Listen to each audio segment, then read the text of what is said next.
ఏం బతుక అయిపోయిందిరా నాయన, లేబర్ బతుక అయిపోయింది ఫారెన్ కంట్రీలో. బీఆర్పీ కార్డే కట్ చేసేస్తే అయిపోతుంది. ఇండియాకి పోవచ్చు ఇక సుకూన్గా మళ్ళీ రాన్యం. Hello everyone, this is Shona and welcome back to my video. రీసెంట్గా మాస్టర్స్ పాస్ అయిన తర్వాత పిఎస్డబ్ల్యూ వీసాకి అప్లై చేసిన తర్వాత సక్సెస్ఫుల్గా వస్తే మీకు కొత్త బీఆర్పీ కార్డ్ అయితే వస్తుంది. అసలు బీఆర్పీ కార్డ్ అంటే ఇక్కడ biometric resident permit card, legal to work and legal to stay. As మన ఇండియాలో ఆధార్ కార్డ్ ఎట్లనో యూకేలో ప్రతి స్టూడెంట్ ప్రతి వర్కర్ దగ్గర బయోమెట్రిక్ రెసిడెంట్ పర్మిట్ కార్డ్ అయితే ఉంటుంది.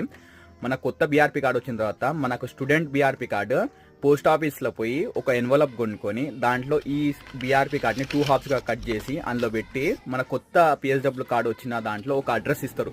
Return your student BRP card అని వాళ్ళు మెన్షన్ చేస్తారు. ఇఫ్ నాట్ 1000 pounds వరకు అయితే ఫైన్ ఉంటుంది.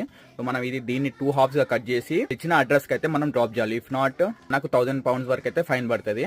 సో మస్తు స్టూడెంట్స్కి అయితే తెలియదు. సో నేనైతే చెప్తున్నా, ఈ పాత స్టూడెంట్ కార్డ్ అయితే 2 హాఫ్స్గా కట్ చేసి పోస్ట్ చేయండి.